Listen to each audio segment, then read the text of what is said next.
Hello everyone. This video is an experiment. It's not a normal kind of tutorial in the way that I usually make, because I am working on a method of working with you guys, guiding you through a technical violin workout, hopefully in a way which is fun, because one just practices better if one's having fun, and technique is sometimes a bit tricky. So I want this to be fun and of course helpful. I want you to feel good afterwards, and I want you to actually also feel that you play a little bit better afterwards. Now, I've done this kind of workout very often with my pupils when they're in the same room with me, but I've never done it for a camera. So I need your feedback. I need to know if this is actually helpful, if this is useful for you, if you're enjoying it, and if you have any suggestions how I can improve it. We're going to start just with a warm-up for the bow arm. So I would like you to pause the video, unpack your violin, tune your violin to A 440, because we're going to be playing together and we need to have the same A. Our strings have to be tuned to the same A. So tune your violin to 440, and then we're going to do a bow technical warm-up together. Okay, let's warm up our bow arm. I'm going to start by giving you my A, just in case you don't have a tuner, or if you want to be completely sure. Remember, our strings have to match, they have to be the same, because we're going to be playing together.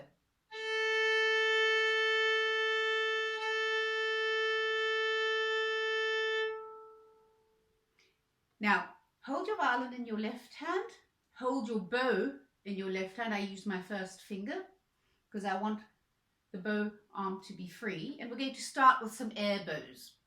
Big, long air bows. Imagine your arm and hand are sort of pulling your arm out of your shoulder socket. You're moving forwards.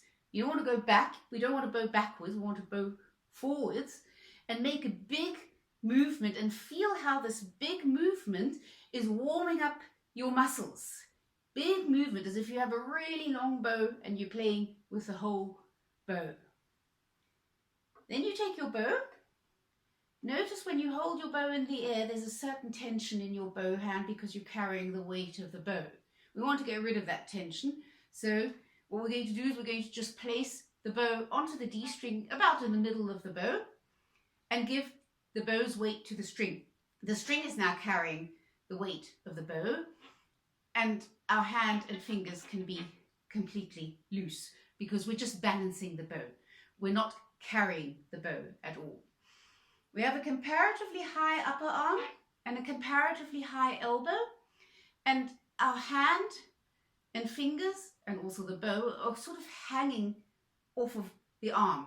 And I just want you to give me some small bows initiated by the upper arm.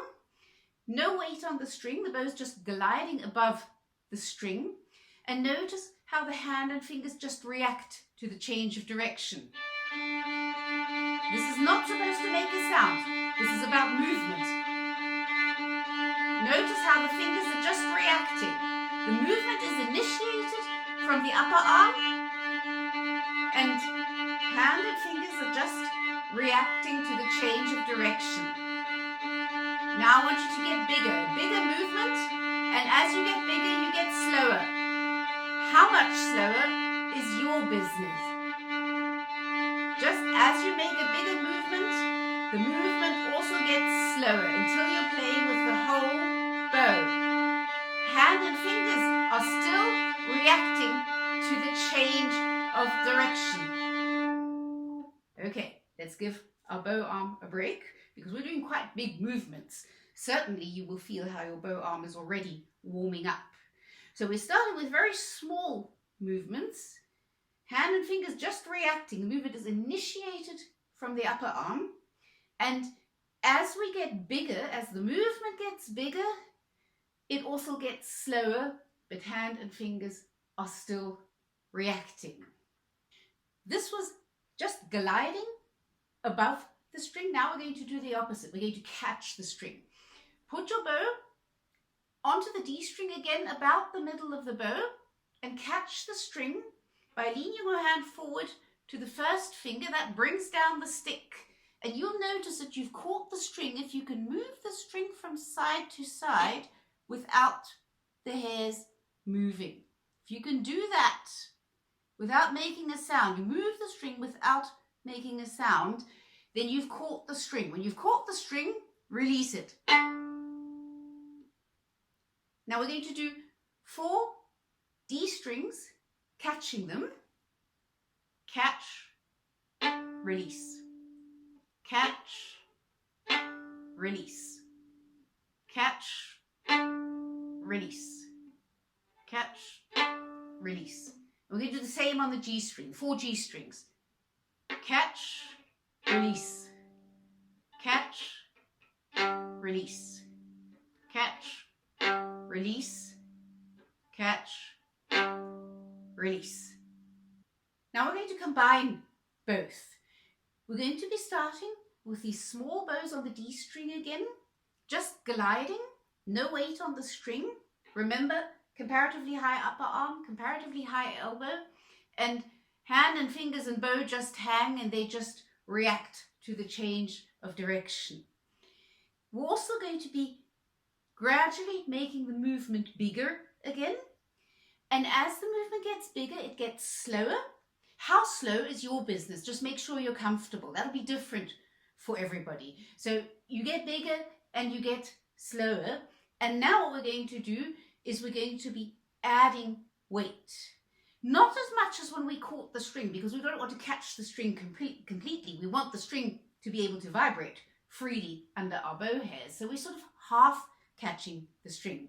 So as our movements get bigger and slower, we're also going into the string a little bit more. And here it's very important that you use your ear to guide you. Your ear judges whether you are sounding good or not. The most important thing is that this sounds good. We need to start with the gliding bows, and as we get bigger, we get slower and we add a little bit of weight. Only so much weight that you're making the best possible D string sound that you can make. Remember to stand balanced on both feet. Relax your shoulder. Put the bow onto the D string and start with the gliding bows. No weight, just small fingers just reacting. And now as you get bigger, you get slower and you're adding weight. And make it comfortable. Whole bows, adding just enough weight that you like the sound. You are the judge. You decide whether it's enough weight or not. Don't worry about the bow changes. Fingers are just reacting passively to the change of direction. You can add a little bit more weight and it gets louder. Remember, use the whole bow. Relax the shoulder. Relax both shoulders. So you notice now as we were getting bigger, we were not just getting slower, but we were also getting louder by adding a little bit of weight. Most important thing is that you judge how much weight you add. You have to like the sound. Find the sound that you like best. And we're going to do the same thing on the G string. Small bows, gliding, and as we get bigger, we get slower and we add a little bit of weight. Just gliding. Remember, fingers are just reacting passively. Movement is initiated by the upper arm. Relax the shoulder and get bigger. As you get bigger, you get slower and you add a little bit of weight. You're sort of half catching the string. Remember to use the whole bow. The bow arm is working. You want to warm it up. Add a little bit more weight. Now it's louder. Remember, you have to like the sound. You have to like it. Your ear guides you. Your ear is your teacher. I'm not your teacher. Your ear is your teacher. When your ear says, yes, this sounds good, then that's exactly the right amount of weight. If you don't like the sound, you can experiment with adding a little bit more weight or taking some weight away. Now we'll go back to the D string. Same thing on the D string again. And the most important thing is getting up to the whole bow, so your arm is really working hard, and your ear continuously guiding you as to how slow or fast you do those whole bows. That's going to be different for everybody. Don't try to do it with me. Make it comfortable for yourself, and how much weight to add for the D string to sound its best. Get bigger, get slower, bigger and slower until you have the whole bow, and add a little bit of weight. Not too much. You don't want to catch the string. If you catch the string completely, the bow will stop. So you don't want to add too much weight, just a little bit. Whole bows. Remember the feeling of when you were playing air bows. That free and easy feeling. Now we're going to do the same thing on the A string. The A string is going to need a lot less weight already because the string is thinner. So you start with no weight, just gliding again. Remember, fingers are reacting passively. The hand and fingers just hanging, reacting. Now you get bigger, bigger. Add a little bit of weight. Make it comfortable. You don't have to do fast bows. You can do this as comfortably as you like. If you're more comfortable bowing slower, that's fine. Just make sure it sounds good. Now we're going to do the same thing on the E string. The E string is the most sensitive string, so we're not going to have to add very much weight at all. We need to start gliding again in the middle of the bow, small bows. Movement initiated by the upper arm. Hand and fingers just reacting. You get bigger and slower until you're using the whole bow. Use the whole bow. Notice how you hardly have to add any weight at all. And make it comfortable. Whatever speed is best for you. Notice how the weight is completely different on each string. The E string, we use hardly any weight at all because the E string is most sensitive of all of our strings.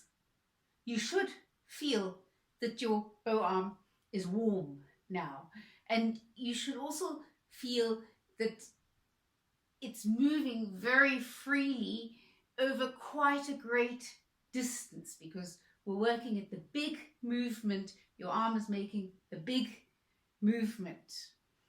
Feel free to play around with this a little bit and let me know in the comments if this is at all useful and helpful, if you could play along with me, if you could actually do this warm-up with me together, and how did you feel while you were doing this, and how did you feel afterwards? How did you sound afterwards when you were finished with the warm-up and went on to your normal practicing? Did you sound any better? Did you feel any better in your bow arm? Was this fun? I actually find that most important because I want this to be fun. And do you have any suggestions of how I can improve these kind of videos? Did I move too fast? Or did I move too slowly? Did I talk too much? Or did I not explain enough? I need your feedback for all of this. So please let me know in the comments how I can improve this kind of video. And if you would like more of these kind of videos, perhaps a warm-up for the left hand or whatever. So let me know in the comments if you have any suggestions how I can improve this. Thank you very much.